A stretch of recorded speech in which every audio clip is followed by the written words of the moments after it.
Irmãos e irmãs, vamos a mais um momento da liturgia da palavra, que eu transmito sempre nos meus endereços digitais, Paulo Roberto Maciel, Maciel 7919. É só você digitar Paulo Roberto Maciel, Maciel, e chega lá o YouTube, Instagram, Facebook, blog. Neste vídeo, a liturgia do dia 5 de março de 2026, quinta-feira, segunda semana da quaresma, ano litúrgico A, quando se dá mais ênfase ao Evangelho de São Mateus. A cor dos paramentos litúrgicos é roxa, conforme eu estou usando esse lenço aqui no pescoço. Eu sou animador e leitor litúrgico da Igreja Central em Colatina, Igreja Católica Apostólica Romana. No rito da missa temos a missa própria com o prefácio da quaresma. A primeira leitura é a leitura da profecia de Jeremias, capítulo 17, versículos do 5º ao 10º.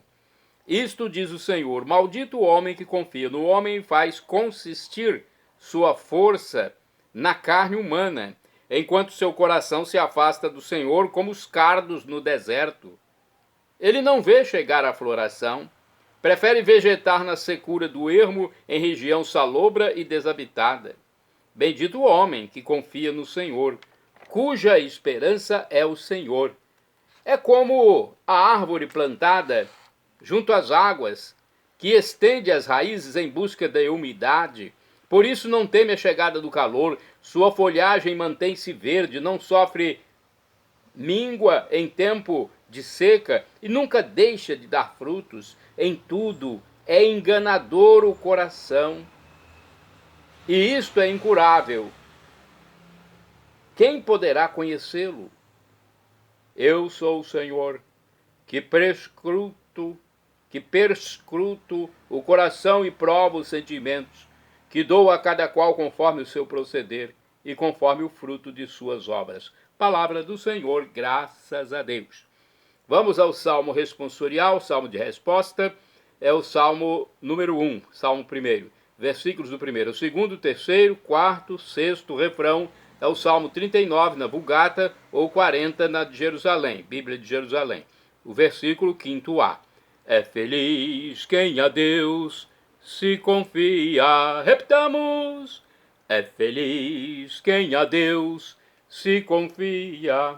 Feliz é todo aquele que não anda conforme os conselhos dos perversos, que não entra no caminho dos malvados, nem junto aos zombadores vai sentar-se, mas encontra seu prazer na lei de Deus e a medita dia e noite sem cessar.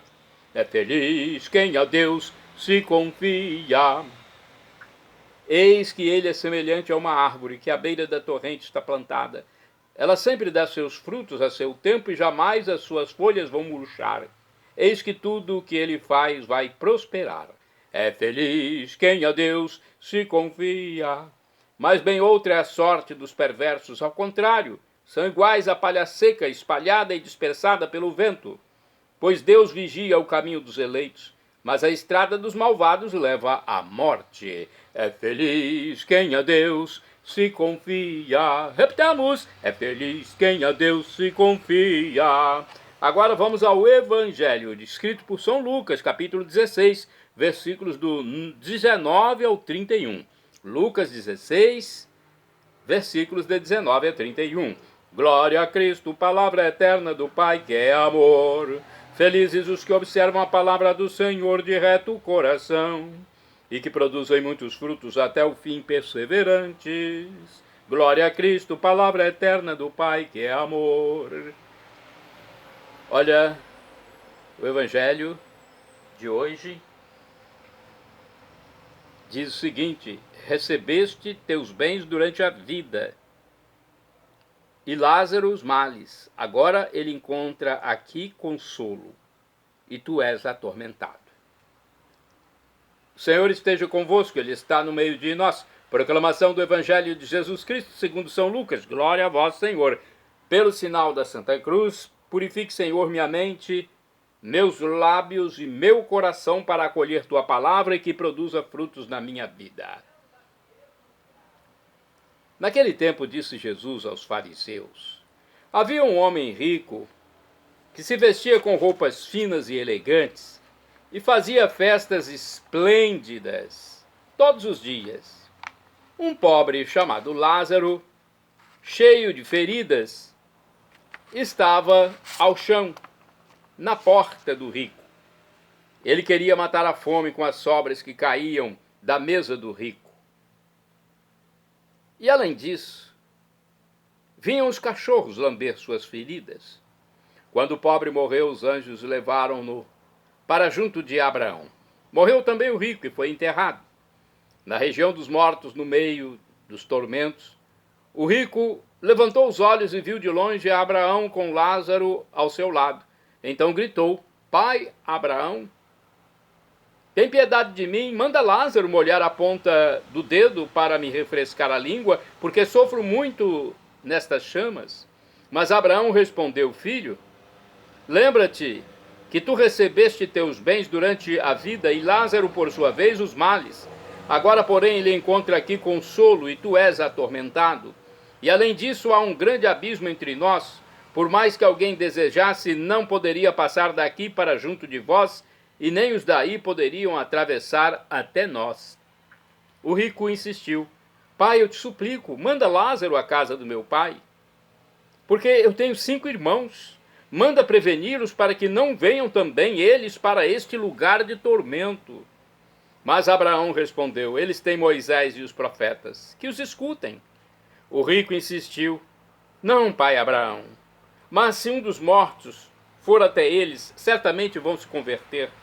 Mas Abraão lhe disse: Se não escutam a Moisés, nem aos profetas, eles não acreditarão, mesmo que alguém ressuscite dos mortos. Palavra da salvação, glória a vós, Senhor. Pelo sinal da Santa Cruz, purifique, Senhor, minha mente, meus lábios e meu coração para acolher tua palavra e que produza frutos na minha vida. Vamos ao comentário do livro Igreja em Oração. O tema central da liturgia é a confiança, tanto na primeira leitura como no Evangelho. Nós vemos imagens que nos remetem à importância de confiarmos totalmente aos cuidados de Deus. Jeremias, de forma poética, exorta o povo que aos poucos ia se entregando ao mal da idolatria, a depositarem sua fé e confiança no verdadeiro Deus de Israel. No Evangelho, Jesus nos conta a parábola do rico e do pobre Lázaro, sendo novamente a temática da confiança a chave da interpretação. Os que se deixam ensoberbecer pelas riquezas passageiras deste mundo não conseguem perceber o cuidado de Deus, que em todo o tempo demonstra seu amor por cada um de nós. Já os que não se apoiam nas riquezas e vaidades, com mais facilidade se entregam a Deus e, por isso, vivem amparados por sua misericórdia. Nessa parábola, Jesus não quer simplesmente tratar sobre questões sociais, mas nos impelir ao dom da confiança e da humildade para enfrentarmos com diligência as questões e desigualdades do mundo. No livro Palavra e Vida temos também uma reflexão, uma interpretação. Esta parábola nos recorda a importância da solidariedade humana. Nós que nos sentimos filhos de Deus somos, consequentemente, irmãos. E não fica bem deixar que sejam os cães os que se aproximam para lamber as chagas do irmão. Não é uma boa ideia construir muros para proteger nosso bem-estar contra o avanço dos pobres. Não é uma boa ideia que muitos passem necessidade enquanto esbanjamos. Que não aconteça que alguma vez, ao despertarmos deste sonho, descubramos que se transformaram as situações e experimentemos em nossa própria carne o que hoje fazemos de mal aos nossos irmãos. Você ajuda os seus irmãos mais necessitados? É isso que devemos fazer, ajudar aos mais necessitados. Bem, no livro Dia a Dia com o Evangelho, diz o seguinte: Lucas compõe um drama para mostrar que os ricos cavam para si um abismo que os separa da vida. O homem rico é debochado, entrega-se aos prazeres da comida, do luxo, além de desprezar o mendigo deitado à porta de sua casa. O pobre tem identidade, seu nome é Lázaro, e espera saciar a fome com as sobras dos ricos. No caso aqui de um rico, né? A família dele deve ser grande, então são vários ricos dentro dessa casa. É da natureza do rico avarento enxergar só a si mesmo. Fecha-se no próprio orgulho e ignora a humilhação e sofrimento alheio. Isso aqui fala-se do rico avarento, aquele que idolatra o dinheiro, a riqueza. Falta-lhe a decisão de ser solidário e fraterno com quem passa necessidade. Final do drama. Cada pessoa presta contas dos seus atos. O pobre, que viveu em total despojamento à semelhança de Cristo, passa da morte à glória. O rico, que viveu de modo egoísta e desprezou os demais filhos de Deus, vai ao encontro de uma vida de tormentos. Vamos aos santos do dia, porque os santos foram bons, foram solidários. Vamos aos santos então. Dia 5 de março é dia de São Teófilo, confessor e bispo de Cesareia do século II. De acordo com o site Diário da Fé, São Teófilo de Cesareia é venerado pela Igreja Católica e pela Igreja Ortodoxa Oriental. Viveu durante o século II e assumiu a posição de bispo na cidade de Cesareia. Sua influência na igreja local e sua participação ativa em assuntos de relevância para a fé cristã foram destacadas diversas vezes. Uma das atitudes mais lembradas de Teófilo foi sua posição ousada contra os quartodecimanos. Esses eram cristãos que comemoravam a Páscoa no mesmo dia que os judeus, no 14º dia do mês de Nissan, ao invés de esperar pelo domingo seguinte. De acordo com São Jerônimo, em sua obra De Viris Illustribus, sobre homens ilustres, Teófilo escreveu uma epístola de grande utilidade condenando essas celebrações. Teófilo insistiu que os cristãos não deveriam se misturar com os judeus e suas práticas, marca registrada que o posicionou firmemente contra o quartodecimanismo. Ao longo dos séculos, Teófilo de Cesareia continuou sendo venerado como um santo e lembrado por suas contribuições significativas para a Igreja Católica, para os cristãos. Então, sua posição contrária aos quartodecimanos exemplificou seu compromisso com a fé cristã independentemente das tradições judaicas, e estabeleceu uma nuance importante na história da celebração da Páscoa pelos cristãos. A citação de Teófilo, suas obras e contribuições são apontadas por fontes históricas e religiosas como Eusébio de Cesareia, autor de História Eclesiástica, e o próprio São Jerônimo na obra, vamos ver qual é a obra aqui de São Jerônimo, na obra sobre homens ilustres. Bem, vamos ao outro santo. 5 de março é dia de São Lúcio I, Papa. Morreu em 254, logo após ascender ao sólio pontifício. Foi exilado pelo imperador Valeriano. Quando pôde retornar, combateu com energia os hereges novacianos. Temos mais informações desse santo. De acordo com o site do Vaticano, ele foi eleito no ano 253. Lúcio foi forçado ao exílio.